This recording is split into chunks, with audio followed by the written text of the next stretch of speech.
noches, compañeras, compañeros. Hoy voy a hablar del tema de la pandemia del coronavirus que se está viviendo en México desde fines de febrero hasta la actualidad. Como sabemos, a principios de este año comenzó a expresarse en nuestro país, primero tímidamente, el coronavirus. En ese entonces, la población lo veía como un asunto lejano.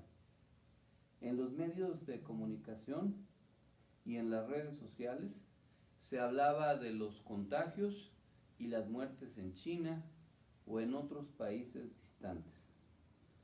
A pesar de haber padecido durante el año 2009 la epidemia del H1N1, mejor conocida como de la influenza, no existía en la sociedad una cultura del conocimiento, riesgos y alcances de una epidemia como la que estamos padeciendo.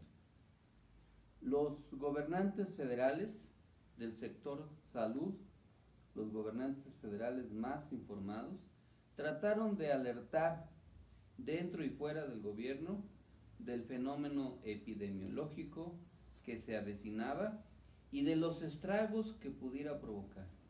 Sin embargo, tuvieron que luchar en contra del escepticismo, incluso de algunos altos funcionarios del país, que consideraban que los llamamientos sanitarios preventivos eran o constituían una exageración alarmista carente de sustento. La incredulidad acerca de la existencia del virus se prolongó, según algunas encuestas publicadas entonces, hasta varias semanas después de iniciados los contagios. Algunas personas externaban versiones inverosímiles acerca del asunto. La más difundida quizás arguía una secreta conspiración oficial, una especie de patraña, incluso internacional, con fines extraños. Paulatinamente, esa creencia se fue diluyendo cuando cada vez más gente fue enfermando y un porcentaje de esa población con trágicas consecuencias. También abundaron las perspectivas supersticiosas y míticas. A pesar de las extendidas y muy publicadas explicaciones científicas, existieron en determinados grupos sociales concepciones ancladas en creencias diversas sin ninguna base científica que sustentaba inmunidad ilusoria derivada de acciones milagrosas, mantos protectores divinizados o incluso fanfarronería supuestamente viriles. Las redes sociales han sido desde hace ya algún tiempo un excelente instrumento de intercomunicación horizontal que ha contribuido a la democratización de la sociedad mediante el fortalecimiento del derecho a la información, pero también ha propiciado la propagación de noticias falsas, rumores malintencionados y campañas de manipulación. La pandemia del SARS-CoV-2 fue un buen pretexto para difundir, por ejemplo, que las antenas 5G instaladas en diversas zonas de varios países tenían como fin la difuminación de la enfermedad para generar un absurdo control malthusiano de la población. Según los propaladores de esta sofisticada falsa noticia, las corporaciones multinacionales y los gobiernos de algunos países desarrollados buscaban acciones de tecnología moderna para un absurdo control demográfico. Los fenómenos sociológicos comentados tienen asidero en México porque los epicentros epidemiológicos seguían estando en China, Europa o Estados Unidos. toda vez que en aquellos países estaba el invierno, se llegó a explicar que el clima cálido o tropical impedía la sobrevivencia del virus. Cuando casi al inicio de la primavera nos alcanzó el destino, se evaporó esa argumentación. Entonces empezaron a difundirse, sin la adecuación médica, versiones de curas milagrosas a partir de la utilización de algunas medicinas para tratar enfermedades autoinmunes. Tal fue el caso, por ejemplo, de la hidroxicloroquina. Lo voy a repetir porque no me he aprendido el nombre. Hidroxicloroquina. Al paso del tiempo se demostró que no había evidencias de que la administración de este fármaco disminuyera la duración o gravedad de la enfermedad de COVID-19, pero que sí podría tener efectos secundarios como ritmo cardíaco irregular. Algo similar sucedió con la propagación en bastantes medios de comunicación de un ficticio descubrimiento expedito de una vacuna contra el coronavirus. En reiteradas ocasiones, las organizaciones de la salud o prestigiosas universidades explicaron del largo proceso que conlleva la investigación y las pruebas para obtener una vacuna. Se difundían esas versiones de la supuesta existencia ya de una vacuna, más bien como un acto de fe que como una certeza científica objetiva. Las vacunas súbitas o la intención de aplicar pruebas rápidas en millones y millones de personas fue, sin embargo, una oscura oportunidad para pretender hacer negocios inescrupulosos. Otro tanto sucedió con la especulación para el encarecimiento de los requeridos ventiladores para la oxigenación del organismo de pacientes gravemente enfermos. Se trató, como dijera Carlos Marx, del frío cálculo egoísta de quienes buscan obtener ganancias. Cuando pase la pandemia y su emergencia, vendrá el juicio histórico. Entonces, tendrán que responder gobernantes de nuestro continente, como el de Brasil, ese primitivo espécimen de la ultraderecha golpista, gobernante que subestimó criminalmente a la enfermedad y se opuso e incluso combatió la aplicación de las sensatas medidas sanitarias. Todo lo anterior tuvo determinados efectos para poder enfrentar con éxito el reto epidemiológico en México. Cuestión agravada por la desastrosa herencia de los gobiernos neoliberales en que dejaron al sector público de la salud. La fiebre privatizadora, el desvío de recursos públicos a través de empresas fantasmas, la especulación antiética con el precio y abasto de las medicinas, el abandono de las instalaciones médicas carentes de un buen mantenimiento o a medio construir después de muchos años, la precarización del trabajo profesional médico y administrativo en las instituciones de salud, la carencia de suficiente personal calificado con el equipo requerido y los insumos adecuados. Y a pesar de lo anterior, con desparpajo y sin rubor alguno, algunos gobernadores del PRI y del PAN, lo mismo que 3 exsecretarios de salud, emitieron opiniones críticas claramente oportunistas e incongruentes para de manera impúdica pretender lucrar políticamente con la adversidad nacional. Conviene, para evitar malos entendidos, algunos de ellos de buena fe, o desmentir cizañosas intenciones mezquinas, hacer así sea de manera somera la valoración de las principales acciones desarrolladas adecuadamente por el gobierno de la Cuarta Transformación para reivindicar lo hasta ahora realizado y contrarrestar la campaña malintencionada de las fuerzas del conservadurismo. El periodo a comentar abarca desde el 28 de febrero pasado hasta el día de hoy, martes 14 de julio. Se podrá verificar así que se ha actuado a la altura de los que la nación ha demandado y se han podido evitar todavía males mayores.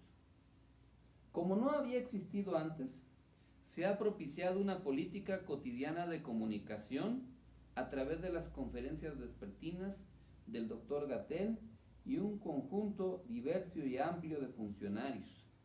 Las campañas de sana distancia, de quédate en tu casa, entrevistas, divulgación en redes sociales y desde luego en las conferencias mañaneras del presidente López Obrador. Se ha tratado de un ejercicio inédito, serio, de diálogo y transparencia para y con la sociedad. Durante el periodo neoliberal esto no sucedió. Por el contrario, prevaleció la opacidad y el secretismo. Por ejemplo, no hubo cuentas claras del destino de los miles de millones de dólares que mediante el endeudamiento externo contrató el gobierno de Felipe Calderón para atender las necesidades derivadas de la epidemia de influenza del H1N1 en el año 2009.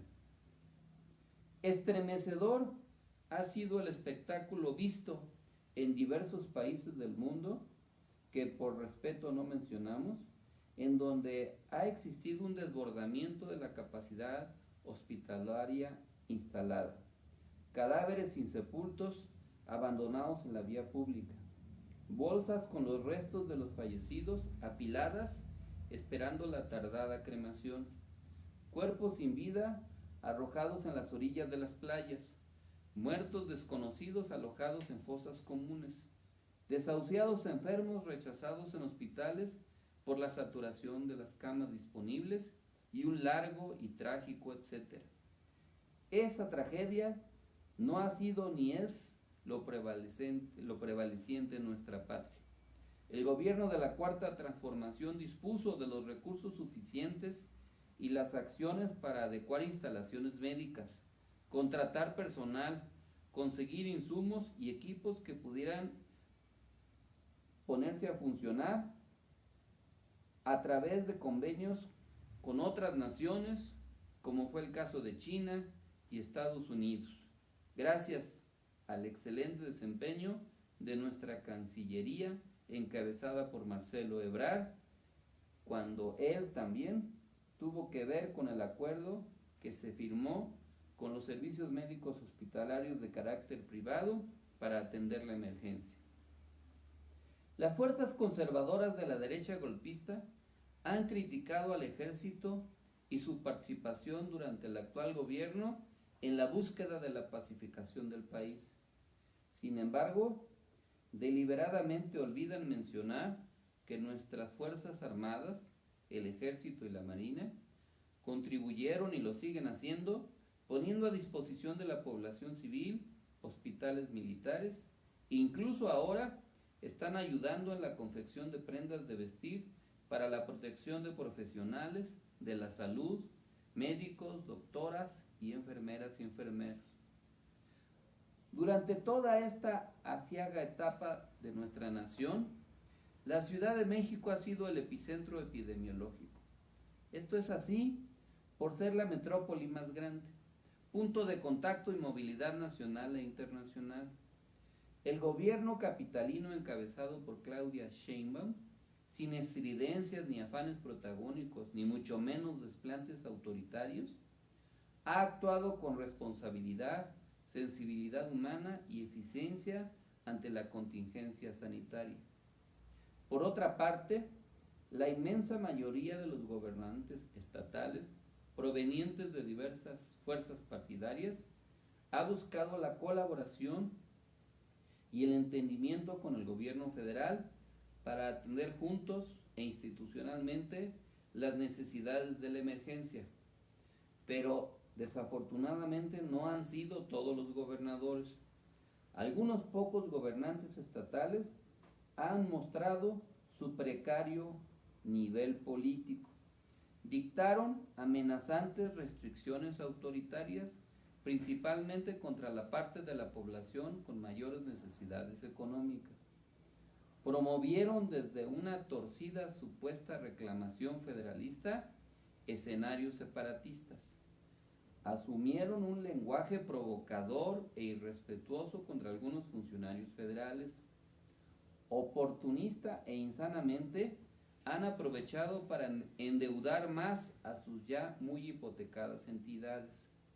Expusieron argumentaciones mañosas, comparativas, para autoelogiarse y denostar a la Cuarta Transformación, y han pretendido pervertir la acción gubernamental en una burda politización innecesaria. Esos malos gobernantes escupieron hacia arriba, y ha sido solo cuestión de tiempo para que recibieran la respuesta. Ahora que lamentablemente en sus entidades crecen de manera alarmante el número de contagios y decesos, guardan ominoso silencio. El sistema educativo nacional, dirigido por Esteban Moctezuma, oportunamente suspendió las actividades escolares presenciales y adecuó el cumplimiento de los planes y programas de estudio de manera virtual, acudiendo a las tecnologías de la información disponible. Contribuyó a la orientación familiar durante la etapa de confinamiento y de sana distancia, y seguramente, cuando haya condiciones para ello, ajustará el calendario escolar, se tomarán las determinaciones correspondientes para ir normalizando gradualmente en todas sus modalidades y niveles las actividades educativas en todo el territorio nacional. En este sector no han existido mayores problemas gracias a la participación, entrega y compromiso del conjunto de las y los trabajadores de la educación y de las madres y los padres de familia. Diversos análisis sociopsicológicos permiten conocer y estudiar un fenómeno muy peculiar en las sociedades durante una época de crisis. En ese contexto, aflora lo mejor de la población, pero también las más deplorables conductas.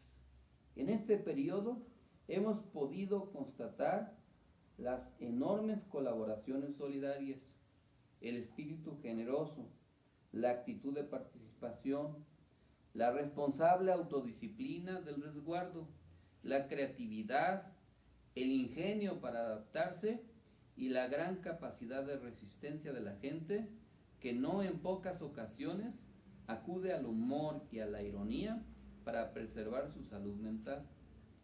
Pero ha existido también la otra cara de la moneda, el racismo, abierto o encubierto, anclado en anacrónicas concepciones supremacistas, el golpeteo político pretendiendo aprovechar infamemente la adversa coyuntura social, el uso de la mentira manipuladora para crear zozobra, el regreso al discurso de odio, del linchamiento social y de la procacidad, la promoción de conductas discriminadoras de diverso tipo, el uso de la absurda violencia segregacionista en contra del personal médico y la intención perversa del desbordamiento del número de fallecimientos para festinar lo que ellos llaman el fracaso supuesto del gobierno.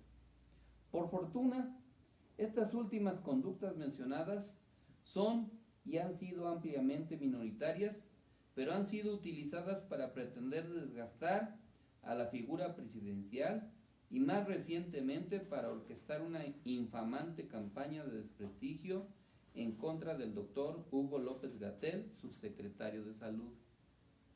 La campaña mediática en contra de la política de salud de la Cuarta Transformación que representa el doctor Gatell incluye los siguientes elementos: el alarmismo amarillista sacado de contexto, el uso manipulador de la numeralia y de las estadísticas, la intención de responsabilizar al gobierno federal de todas las dificultades y de adjudicar a los gobiernos estatales los logros, la descalificación personalizada, y la urdidumbre de mentiras y falsas noticias. Claro está que nosotros Reconocemos que la crítica y la libertad de expresión deben preservarse y fortalecerse, pero también se deben denunciar las intenciones falsarias de los conservadores, esos que a la menor provocación hablan sin razón de Venezuela, pero que omiten mencionar el patético desempeño del pésimo gobernante ultraderechista de Brasil. tanto nacional como internacionalmente, El doctor Gatell ha sido reconocido por su capacidad, preparación, compromiso y conocimiento del fenómeno epidemiológico. La campaña en su contra fracasará y saldrá fortalecido él, Andrés Manuel López Obrador y la Cuarta Transformación. todos los gobernantes de Todos los países donde ha cundido la epidemia se enfrentan con una enorme contradicción que implica caminar, valga la metáfora, por el filo de una navaja. Por un lado, se debe preservar la salud y la vida de la población, y por otro, garantizar que el daño económico sea el menor posible. ese ha sido el reto mayor. En México se ha tenido que lamentar la muerte de muchos compatriotas, pero la cuestión no reside en buscar culpables o mucho menos responsabilizar a las víctimas. Todos debemos lamentar Las vidas perdidas y ayudarnos a superar el duelo que significan los fallecimientos. No es sano ensañarse En el reencuentro macabro diario como argumento descalificador. Se trata de una dolencia Global que requiere ser valorada con objetividad. No se trata de deshumanizar el discurso político, por el contrario, se requiere sensibilizarse más para evitar males mayores. En materia de política Económica, como ha dicho López Obrador en muchas ocasiones, se trató de optar entre inconvenientes, tomando en consideración los efectos nacionales de la recesión internacional. El gobierno de la Cuarta Transformación se alejó de la ortodoxia neoliberal tan recurrida por otros gobiernos en circunstancias similares. se ha buscado preservar Lo más posible al empleo, redistribuir el ingreso, combatir la corrupción, alentar al consumo y la inversión sin acudir al endeudamiento, insistir en la austeridad republicana y promover la recuperación lo más pronto posible sin abandonar los proyectos emblemáticos de la actual administración, como el Tren Maya, la refinería de Dos Bocas en Tabasco, el corredor transísmico, Felipe de Ángeles en Santa Lucía, entre otros. Se ha mantenido en general la estabilidad del tipo de cambio del peso con respecto al dólar. Se incrementaron las remesas y también se incrementó la recaudación. Se bajó la tasa de interés y se han mantenido en niveles aceptables el índice de precios al consumidor. Se aprobaron las leyes asociadas al Tratado México, Estados Unidos y Canadá y se decidió, con saldos positivos y económicos favorables para nuestro país, la visita de Estado de nuestro presidente a los Estados Unidos. Los conservadores hubieran querido que Andrés Manuel López Obrador desairara la invitación y que se deterioraran las difíciles relaciones con el gobierno norteamericano. Es cierto que falta abordar en mejores términos el asunto migratorio, pero se buscará hacerlo más adelante. Aunque se pretendió utilizar la visita con fines electorales, no se pudo hacer y más bien se logró demostrar un ejercicio diplomático de alto nivel de reivindicación nacional y de defensa de la soberanía. Como se ha comentado en diversos medios de comunicación, se podrán reforzar y mejorar las relaciones comerciales con Canadá y con el presidente que resulte electo en Estados Unidos en noviembre próximo. El alargamiento en el tiempo de la pandemia no es un asunto privativo de México. Las proyecciones hechas en diversos países han resultado inexactas. Se trata de un fenómeno muy complejo. Lo que sucede entre Países también se presenta al interior de los mismos. hay lugares donde La pandemia empieza a debilitarse al tiempo que en otros crece. existen sitios en donde Ya no había contagiados y sin embargo se han presentado rebrotes. transitan Los epicentros epidemiológicos. El virus no actúa respetando fronteras geográficas ni filias partidistas, sino más bien comportamientos de movilidad. Somos un país muy grande Y heterogéneo. Por eso es que la pandemia se ha prolongado y efectivamente puede concurrir simultáneamente con el periodo del surgimiento de la influenza estacional.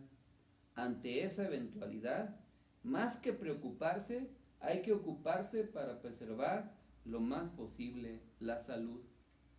Los semáforos Estatales fueron de utilidad relativa durante un breve periodo de tiempo. Fueron un instrumento de clasificación y de gradual seguimiento.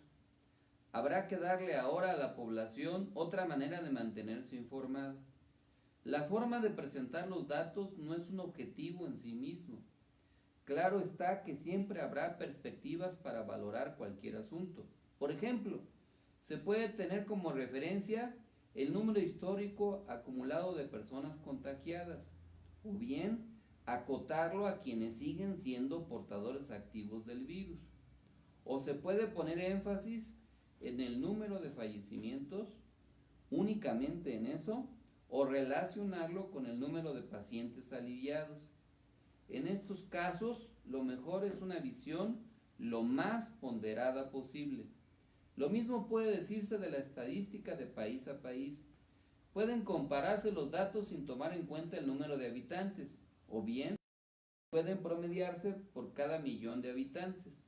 En la manera como se presente la numeralia, no puede argumentarse ningún tipo de ingenuidad. Quien presenta la numeralia siempre tiene un interés ulterior. Los dirigentes políticos y sociales debemos con honestidad orientarnos y orientar con objetividad y transparencia a la gente, porque la gente sabe distinguir tarde o temprano cuando se le habla con verdad o cuando se le pretende engañar. En México, durante las primeras semanas de la pandemia, se difundió una versión basada en un modelo de supuesta selección natural. Se difundió un código de bioética en donde se afirmaba entonces que si había que elegir entre una persona joven y otra mayor para que sobrevivieran, se debía de escoger entre ellos a la juventud. Tal código fue reformulado. Prevalece ahora la intención de salvar y salvarnos todos. Los más vulnerables deben cuidarse más, pero nadie debe asumir conductas temerarias. Hemos aprendido a ser Mejores personas, a tener más y mejores hábitos higiénicos, a sostener una vida más sana, sin adicciones negativas y con alimentación adecuada, a evitar el sobrepeso, para que no siga creciendo el número de personas con diabetes o hipertensión. en síntesis, ha ganado terreno La concepción del buen vivir. Todavía falta tiempo Para que avisoremos un horizonte con optimismo. Esta larga noche Epidémica llegará a su fin en algún momento, pero será paulatinamente. Así como llegó, se irá yendo. Aprenderemos a sobrevivir con esta enfermedad como lo hacemos con otras y la iremos venciendo hasta erradicarla o que sea poco significativa. compañeras y Compañeros, como dijera Salvador Allende, lo derrocó. sigan ustedes sabiendo que mucho más temprano Que tarde se abrirán las grandes alamedas por donde pase el hombre libre para construir una sociedad mejor. así como el pueblo chileno No supo liberarse de la dictadura de Pinochet y ahora mismo busca deshacerse de su nefasta herencia neoliberal que representa Piñera, así en México Superaremos la cruel noche del antiguo régimen y vendrá, como ya se anuncia, un nuevo amanecer. Volveremos a la amorosa cercanía, nos abrazaremos, habrá más y mejor convivencia social, no temeremos más al contacto físico, al saludo de manos, guardaremos los tapabocas y las caretas, habrá fiesta, recordaremos a quienes se nos adelantaron en el destino y en honor de todos ellos sobreviviremos más felices. Por el buen vivir, viva la nueva esperanza. Muchas gracias, compañeras y compañeros.